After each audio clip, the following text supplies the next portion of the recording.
Hello everyone. Today we'll start with the poem named The School Boy. The name of the poem is The School Boy and the name of the poet is William Blake.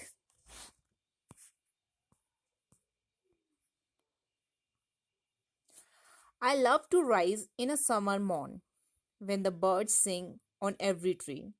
The distant huntsman winds his horn and the skylark sings with me. Oh, what sweet company. This poem is all about a boy in a school who is not a happy child. What makes him unhappy? What does he compare himself? Why does he compare himself to a bird that lives in a cage or a plant that withers when it should blossom? तो हम देखेंगे ये poem एक school boy के बारे में है वो जो बिल्कुल भी खुश नहीं है। और अब हम देखेंगे कि ऐसी कौन सी चीज़ है जिसने उसे अनहैप्पी कर दिया और वो अपनी लाइफ को एक बर्ड के साथ क्यों कंपेयर करता है जो एक पिंजरे में बंद है और एक प्लांट से क्यों कंपेयर करता है, एक पौधे से क्यों कंपेयर करता है जो कि सूख गया है, जो मुरझा गया है, जिसे कि खिलना चाहिए था। I love to rise in a summer morn when the bird sings on every tree.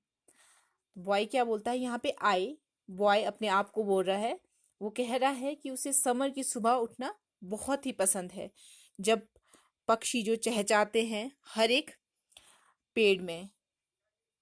The distant huntsman winds his horn, और दूर खड़ा हुआ जो शिकारी है अपना अपनी जो तुरही जो है बजाता है। हॉर्न यहाँ पे सिंग भी होता है और हॉर्न एक इंस्ट्रूमेंट भी होता है जो आवाज करता है।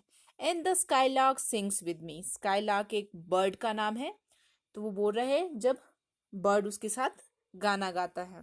Oh what sweet company. और वो बोलते हैं कि जो स्काईलार्क और बॉय की जो कंपनी है जो आपस में गाना गा रहे हैं वो कितनी ही मधुर है, कितना ही मधुर संगीत है एक दूसरे की उपस्थिति में। But to go to school in a summer morn, oh it drives all joy away. अब वो क्या बोल रहे हैं? लेकिन समर की सुबह, जो गर्मियों की सुबह स्कूल जाने जो उसे पड़ता है वो सारा मजा क्या है? किरकिरा कर देता है। It drives all joy away, मतलब ये सारा मजा किरकिरा कर देता है। अंडर अ क्रूअल आई आउटवॉर्म, आउटवॉर्न। तो क्रूअल आई क्या होता है? निर्दयी आंखें, और आउटवॉर्न क्या होता है? थका हुआ। तो यहाँ किसको बोल रहा है वो अंडर अ क्रूअल आई? वो बोल रहा है टीचर। तो स्कूल जाना उसे बिल्कुल भी पसंद नहीं है, वो सारा मजा किरकिरा कर देता है। और उसे जो टीचर की जो डल सी आईज है, जो क्रूएल सी आईज है, और वो पूरा थका हुआ है, उन निगाहों के नीचे रहना बिल्कुल भी पसंद नहीं है। The little one spend the day in sharing and डिसमे। और जो छोटे बच्चे अपना सारा दिन कैसे बिताते हैं? लंबी सांस लेके और निराशा में बिताते हैं। Ah, then at times I drooping sit and spend many an anxious hour. Nor in my book can I take delight, nor sit in learning's bore. अब वो यहाँ पे क्या बोल रहा है? और कई बार तो क्या है, वो झुक के नीचे बैठ जाता है, झुक के बैठ जाता है और अपना सारा समय कैसे बिता देता है? चिंता में। एंशियस क्या होता है? चिंता में बिता देता है। ड्रूपिंग होता है झुका हुआ। Nor in my book can I take delight, और उसका अपनी पढ़ाई में भी मन नहीं लगता है, अपनी किताबों में भी मन नहीं लगता है। Nor sit in learnings bore, और क्या है? Nor he can learn anything at school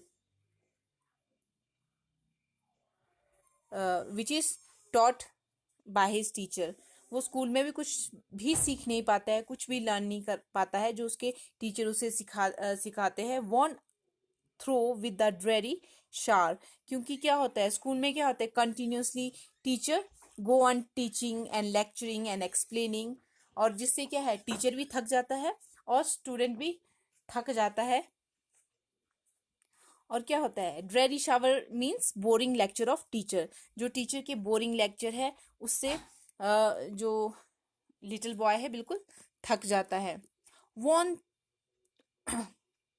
how can the bird that is born for joy sit in a cage and sing. अब वो बोल रहा है, वो सोच रहा है कि एक पक्षी जो क्या है, खुश होने के लिए बना हुआ है और गाने के लिए बना है, वो कैसे एक पिंजरे में बैठ के गाना गा सकता है।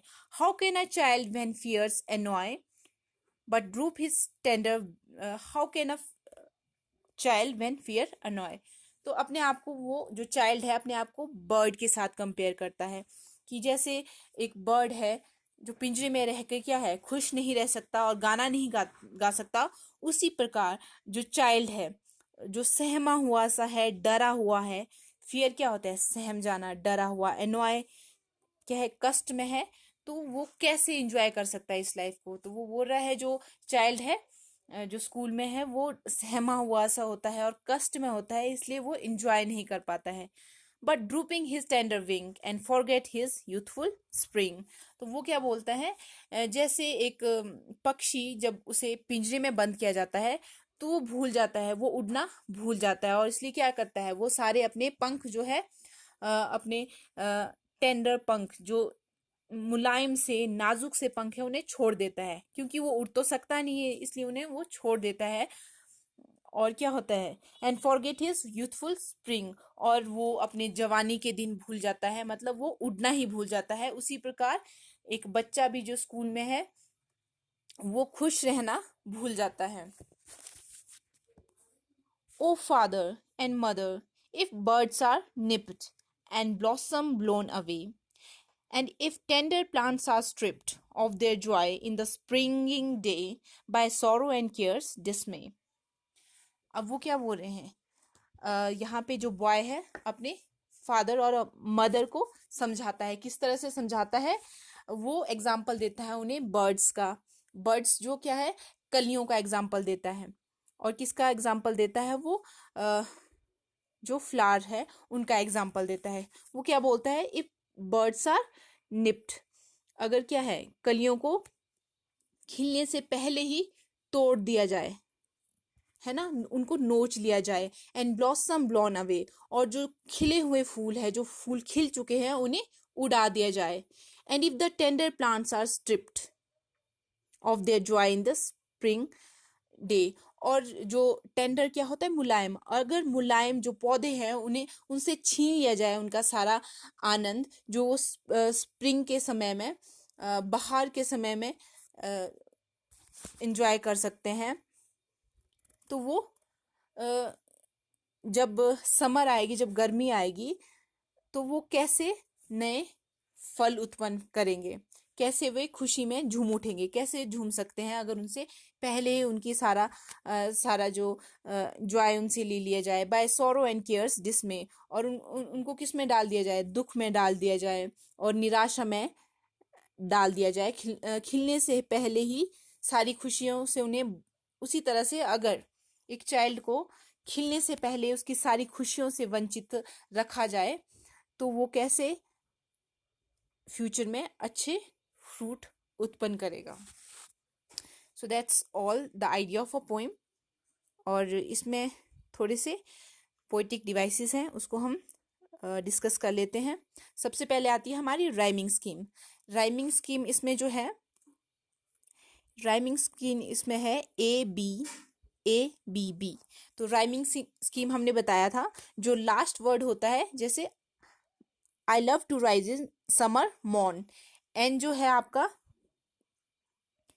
यहाँ पे एन हमने रेड में मार्क किया है, एन। तो लास्ट वर्ड से हमने, मॉर्न से हमें पता लगता है कि एन से साउंड आ रहा है, हमने इसको ए लेवल कर दिया। और सेकंड में हम when the bird sings on every tree, ई की आवाज आ रही है, अलग आवाज आ रही है, तो हमने इसको बी मार्क कर दिया। अब थर्ड लाइन में क्या है, the distant huntsman winds his horn, horn में एन की आवाज आ रही है, फर्स्ट में मॉर्न आ रहा था, थर्ड लाइन में हॉर्न आ रहा है, तो एन की आवाज आ रही है, इसको भी हम ए मार्क कर देंगे। और फोर्थ लाइन में हमने क्या देख रहे हैं, हम क्या देख रहे हैं कि मी की आवाज आ रही है। सेकंड लाइन में भी ट्री ई की आवाज आ रही थी, फोर्थ लाइन में भी ई की आवाज आ रही है, तो इसको भी हम बी मार्क कर देंगे। और कंपनी वाई है लेकिन ई की आवाज आ रही है, तो इसको भी हम बी मार्क कर देते हैं। तो इस तरह से क्या है, हम अपनी राइमिंग स्कीम को चूज करते हैं। तो हमारी राइमिंग स्कीम क्या बन गई? A B A B B. तो ए बी बी क्या होगी? हमारी राइमिंग स्कीम बन गई। नेक्स्ट है मेटाफर। मेटाफर क्या होता है? Metaphor compare two different things. तो इसमें क्या है, हमने पहले भी बता दिया है, चाइल्ड को किससे कंपेयर कर रहे हैं? वो बर्ड से कंपेयर कर रहे हैं। और कई बार किससे कंपेयर कर रहे हैं? वो चाइल्ड को